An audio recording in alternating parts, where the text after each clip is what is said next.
We've got the co-production board to set our strategic priorities. The idea of co-production is an equal partnership.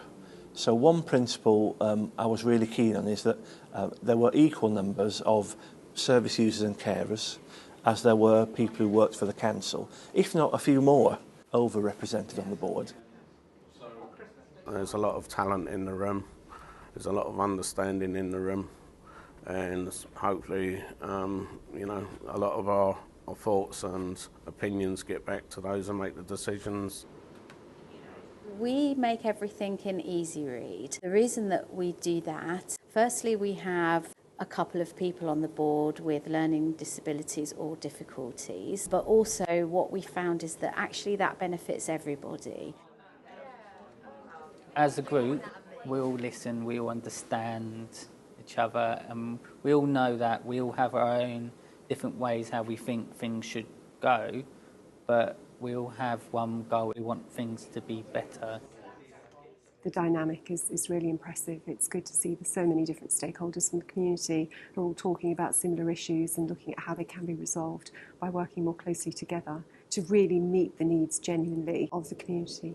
It's all about people, so this is a long-term commitment. In our terms of reference, we're talking about years ahead. We're going to make decisions about this, and members will be co-production board members for 2 years, and then we'll think about what they want to do. And at the last meeting, we had a discussion about, well, actually people might just be getting used to it after 2 years, and so actually a longer term might be better. So we are in it for the long run, and I think we planned initially having quarterly meetings. Well, we're going to make them a bit more frequent to start with, because we've got some big decisions coming through, and people want to talk about lots of things at the start, so that's fine. So yeah, it's definitely the long run in Hertfordshire. Hopefully as a unit we can look at how to get the best out of our ever-shrinking budget. People listen more here, and I think that's very important. I think it will make changes, and I think it will be worthwhile sticking with it.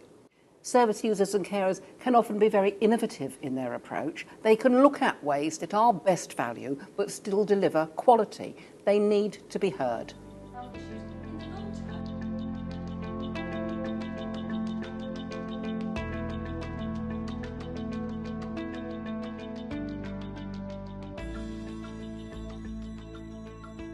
It's really important we recognise the value that people bring to the health and care system, both at a micro level and a strategic level.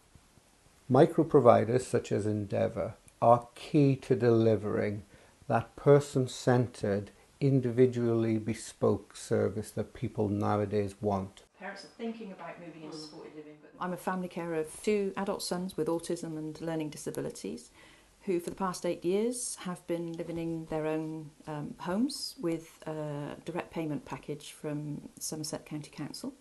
And I'm also the trustee of the Mason Family Trust, who are the micro provider behind Endeavour.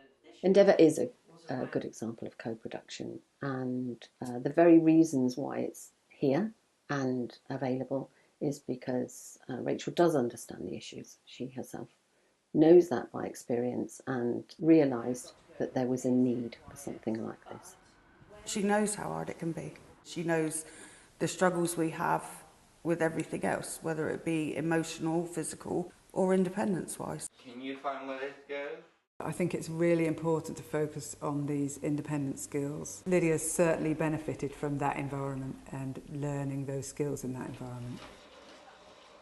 I think as commissioners we're moving away from large pieces of commissioning work towards a more facilitative role, so that we help people connect much more with their communities in the future. Oh, this isn't it the label? I think people with experience of accessing services are experts, because they see where the gaps are and where the need is, and actually they're usually people in the best position and best place to do something about it. We've helped over 130 people set up community enterprises in Somerset, offering a whole wide range of services. We all need a whole range, we're all different, and we need services to reflect that. Endeavour can be referred to as a blank canvas. We are not a service provider, we are a building.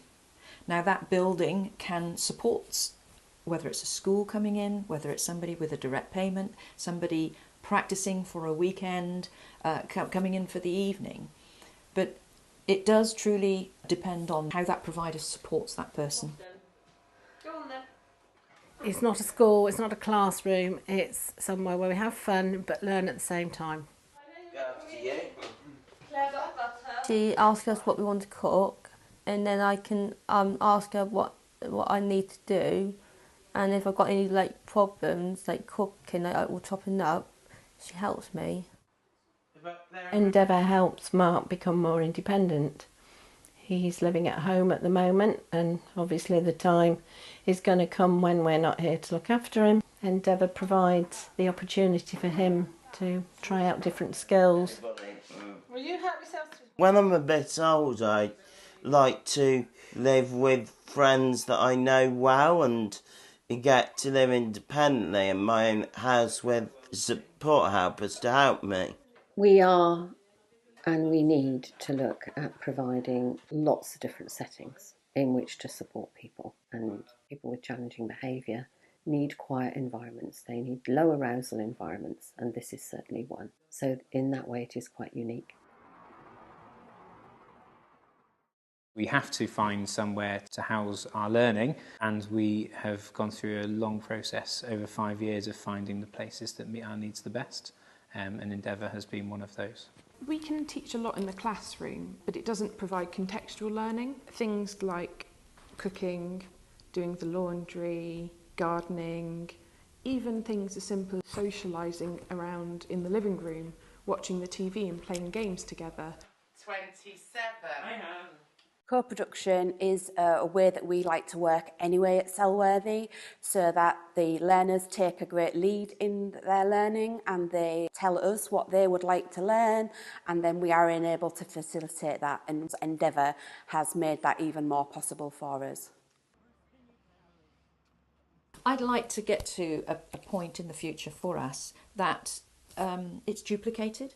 Doesn't have to be duplicated by us. So have that conversation with other organisations or individuals that have got a holiday home in an area near you, and basically get them to have that conversation about whether or not they'd open up their doors for it to be used in this way.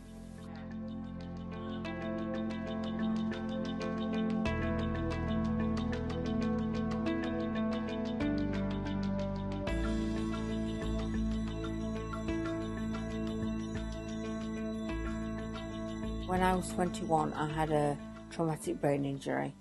I drove into a bus and lots of cars and all that, and was in a coma for a long time, and I'm now paralysed down the left side, but I'm not totally, but it's clumsy, shall we say. Once I learned how to cycle to school, to do the school run, to do the run to the doctors, that was it. I got rid of my electric mobility scooter then because I could exercise, and it was cheaper as well. She's started off by just being somebody who used the bikes, and we supported her. But she now comes and volunteers, and it's a way of life for Caroline. Caroline's kept this project going just with her enthusiasm. When I first met Caroline, within a year we got a conference together for people that worked with people that have a physical disability. Because Caroline had got a personal budget, I asked her to come and speak at that conference. Since that point, she has changed massively. Her personal budget, her cycling, her sense of humour, and it's fabulous to have seen her grow in so much confidence. If you have the right conversations with people about the outcomes that social care have agreed to fund and the different ways to meet that, you'll always get a good answer, and quite often it's an answer that's more sustainable and is more cost effective. I think that co-production is just such a key for the way that we shape services and we shape opportunities in the future, and as part of that, actually re-looking at how people use direct payments. I know that with squeezes on funding in recent years that's become more and more difficult, but actually looking at examples like Caroline and just seeing the difference that's made. Some of those ideas, or I could bring that back here for some discussion. group that we have here is the Brain Injury Research Rehabilitation Partnership, which is a group of people who've experienced brain injury and survived, their carers, and various members of staff. The quality of what's produced is so much better that it's worth it taking a little bit longer and trying to work through any of the challenges. Working in that way brings up.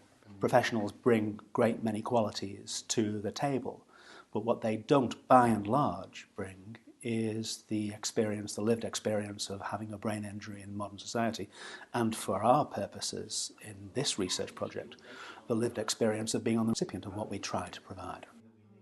It's given me the confidence to go out and do other things that I didn't think I would be doing. And I think what I fetched at group is a bit of an ilk for the methodology. This was my first platform at publicly speaking, really, and being part of my community. And then from there, I've gone on to do the cycling, and you've seen how fantastic that is, and carrying the Olympic torch, and being a health champion in Buckingham Palace, and Paralympics with Nick Clegg, and I love it all. A single mum, although many people might think this is hard, it's been a blessing.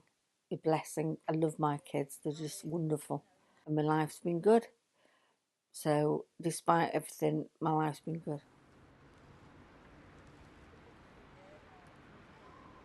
I think if my mum carried on a mobility scooter, then she wouldn't be able to get up off the chair, she wouldn't be able to do anything for herself, but it's made her a lot more able to do different things.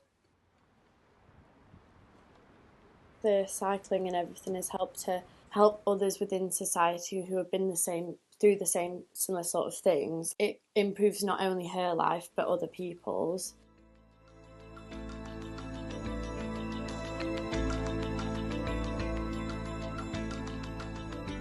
Service users and carers can often be very innovative in their approach. They can look at ways that are best value but still deliver quality. They need to be heard.